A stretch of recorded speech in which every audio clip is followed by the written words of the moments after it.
مرحبا مرحبا یا رجانا مرحبا دار الہدا مرحبا مرحبا یا رجانا مرحبا دار الہدا یا رب صل وسلم دائما ابدا على حبيبك خير الخلق كلهم مولاي صل وسلم دائما ابدا على حبيبك خير الخلق كلهم کم از کم اس نیت سے بھی درود پڑھا کرو من صلی علی واحدتن جناب نبی پاک صلی اللہ علیہ وسلم نے ارشاد فرمایا جو میرے اوپر ایک مرتبہ درود بھیجتا ہے فصلی علیہ عشرا حضرت نبی اکرم صلی اللہ تعالی علیہ وسلم اللہ تبارک و تعالی سے درخواست کرتے ہیں کہ اس بندے پر اس میرے امتی پر 10 رحمتیں کیا فرما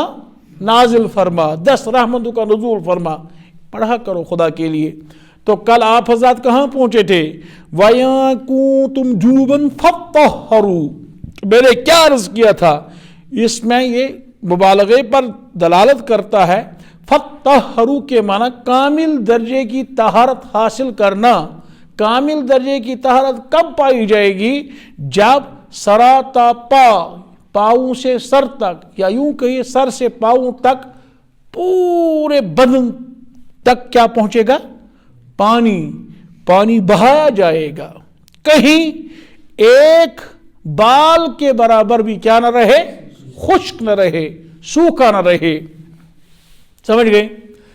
اب مسئلہ ہے یا تو گرمی سے بچنے کے لیے آپ غسل کر رہے ہیں یا غسل آپ پر واجب ہوا ہے جنابت جس کو کہتے ہیں غسل جنابت. تو قرآن پاک نے واضح کیا ہے او لامستم النساء جو بیویاں والے ہیں تو ان کا مسئلہ یہ ہے کہ انہیں قربت کی ہوگی ہم بستری کی ہوگی ان پر غسل واجب.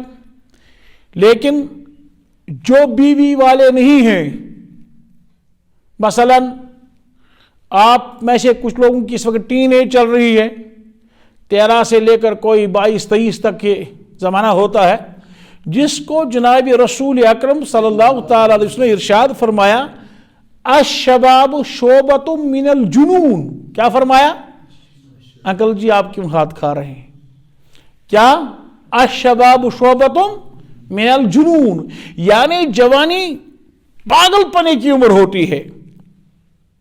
یہ پاگل پنے کا زمانہ ہوتا ہے.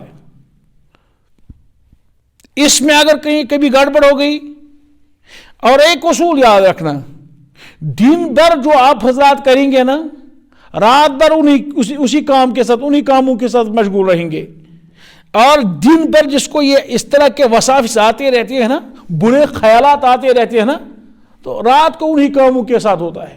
حفظ کے طلبہ عربی کے طلبہ یہ خواب ہمارے پاس جو ہے پیش کرتے رہتے ہیں پوچھتے رہتے ہیں آج رات کو استاذ نے مجھے مارا یا ڈانٹ کی. کیوں دن بھر ڈانٹ پڑتی ہے دن پر کبھی اب تو مار نہیں پڑتی اب تو ماشاءاللہ سب بیچارے بہت جو ہے اپنے آپ کو کنٹرول کر رہے ہیں.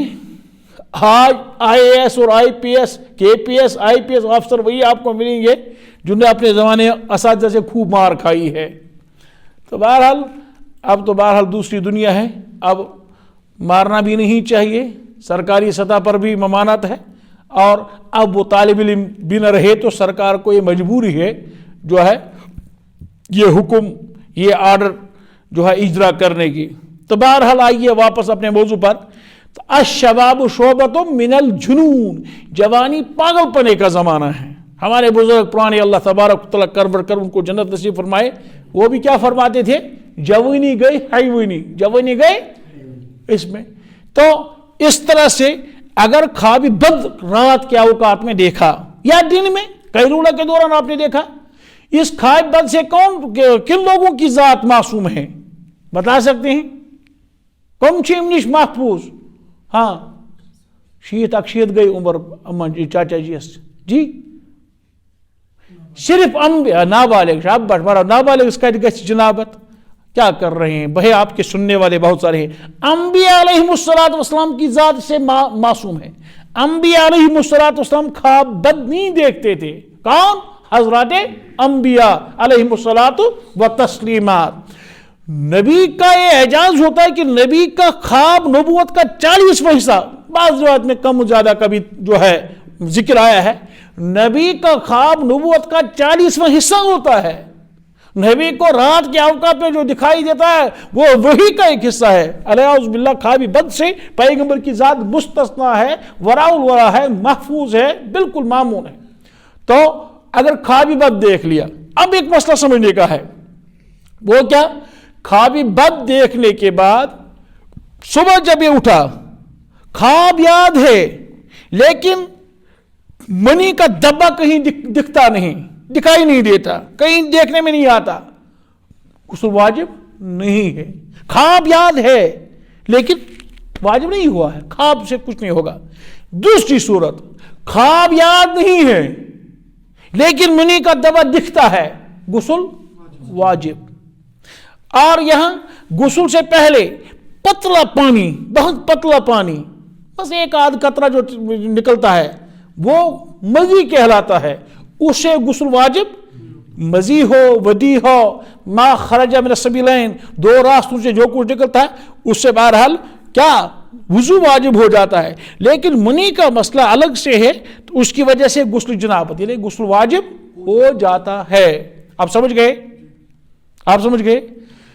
تو ایک چیز یہ، اب ہم نے اختصار کے ساتھ آپ سے عرض کر رہے ہیں غسل کریں گے کیسے. کچھ لوگ کہتے ہیں، آپ اردو بولتے ہیں، یہاں میجارٹی یعنی اکثریت لوگوں، ان لوگوں کے جو کشمیری سمجھتے ہیں بولتے ہیں. اب بیچ میں کشمیری جملہ بولتا ہوں نا، یہ وہیں سے فرمائش ہوتی ہے. تو شروعات کٹ پڑ گئے غسل یہ کرو نا. غسل سب سے پہلے آپ جب جو غسل کے لیے چلے جائیں گے، گٹھوں تک 3 مرتبہ اپنے ہاتھ صاف کریں گے.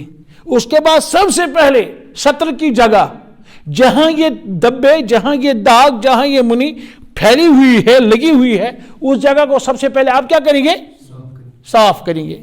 اس کے بعد اس میں یاد رکھیں کوئی کلمہ نہ پڑھیں جنابت کی حالت میں. سب سے پہلے کلی، اس کے بعد کلی کرنی چاہیے. کیا کرنی چاہیے؟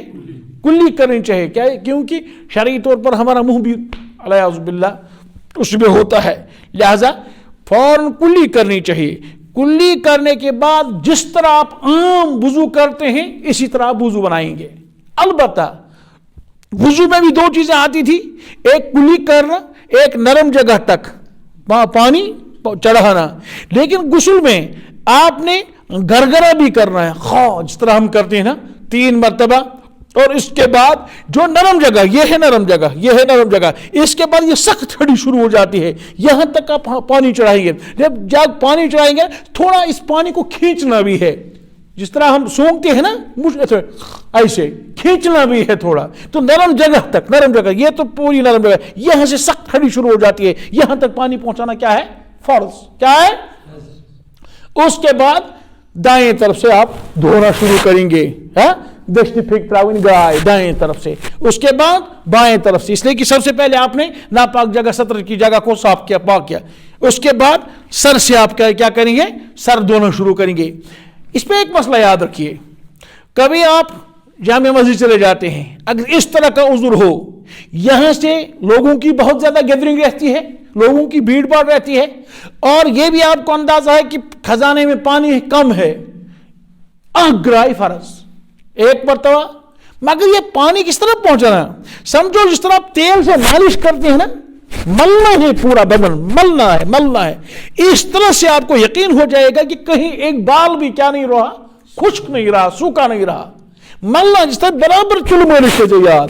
اگر اس طرح آپ نہیں کریں گے تو کوئی یقین نہیں کہ آپ نے ہر جگہ، میں نے اس سے پہلے بھی حدیث بیان کی، آقا نے ارشاد فرمائے وَيْلُ لِلْعَقَابِ مِنَ النَّارِ، جن کو وضو کے دوران ایڑیوں میں کوئی حصہ خشک رہتا ہے ان کے لیے جہنم کی وعید، الیاذ باللہ.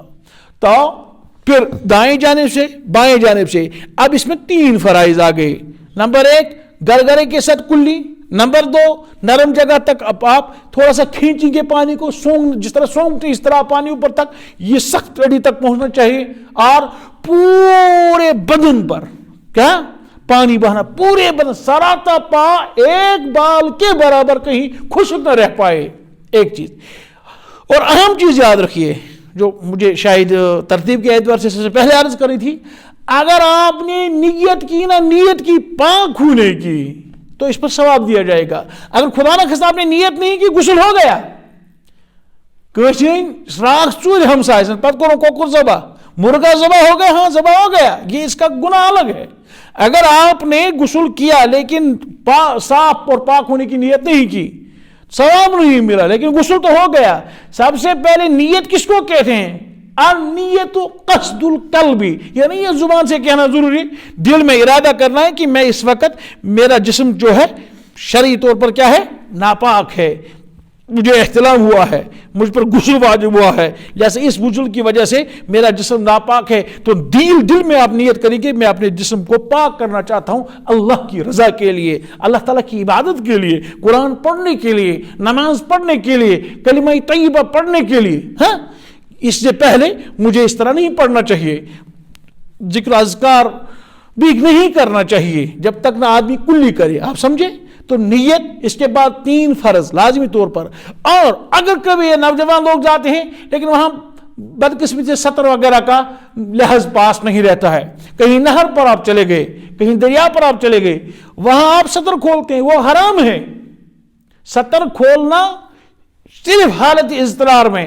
ہماری بیٹی، ہماری بہو، ہماری بہن ڈاکٹر کے پاس جو سطر، وہ تو ایک مجبوری ہوتی ہے، اس وقت اس بیچاری کو جان کے لالے پڑتے ہیں، وہ پریشانی ہوتی ہے، ورنہ سطر کھولنے کی اجازت نہیں ہے. ادب یہ ہے، احترام یہ ہے، حیا کا تقاضا یہ ہے، جب آپ بالکل زمین کے قریب بیٹھیں گے تو اس وقت اپنا پاجامہ یا پینٹ وغیرہ کیا کرنا چاہیے؟ کھولنا چاہیے. تب تک نہیں، کسی دوسرے کی نظر نہیں پڑنی چاہیے. آپ سمجھے مسئلہ؟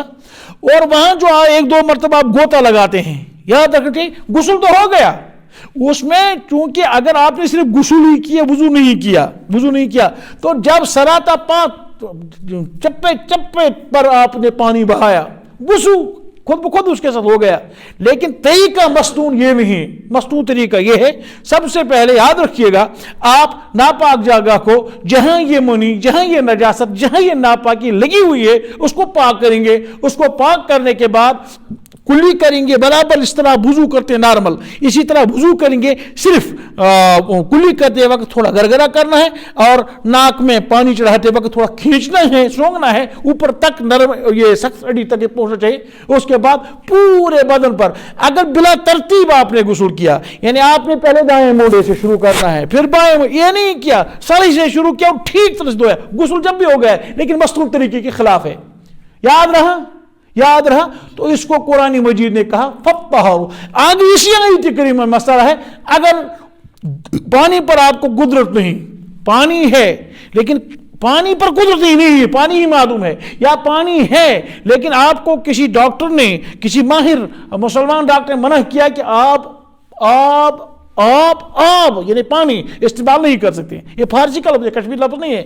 آپ پر قدرت ہے، آپ پر یعنی پانی پر قدرت ہے لیکن مجھے صحت ہے، اس صورت میں شریعت نے تیمم کہا. وہ تو انشاءاللہ الگ میں عرض کروں گا، الگ سے انشاءاللہ تبارک و تعالی. آج یہی اختصار، اس کو کہیے ہم نے اس کا نام رکھا ہے 5 منٹ کا مدرسہ ہے، 10 منٹ کا مدرسہ، لیکن اس میں احتیاط برتنا چاہیے. آپ یاد رکھیے یہ چیزیں آپ کی بہنیں بھی سنتی ہیں، آپ کی بیٹیاں بھی سنتی ہیں، آپ کی مائیں بھی سنتی ہیں، یہ سب کے لیے ہے. تو جب ہم اپنی ماں بہن بیٹی کو نہیں سکھائیں گے اور کون سکھائے گا؟ اللہ ذوالجلال ہمیں اس پر عمل کی توفیق عطا فرمائے. یہ تو ظاہری پاکی ہوئی، اللہ تعالی ہمارے اندرون کو بھی پاک فرمائے، ہمارے دل کو بھی گناہوں کی جو ہے غلاظت سے، پاپ کی غلاظت سے پاک اور صاف فرمائے. یہ تو ظاہری صفائی ہے، اللہ تعالی باطنی پاکی اور صفائی بھی ہمیں نصیب فرمائے. وآخر دعوانا ان الحمد للہ رب العالمین.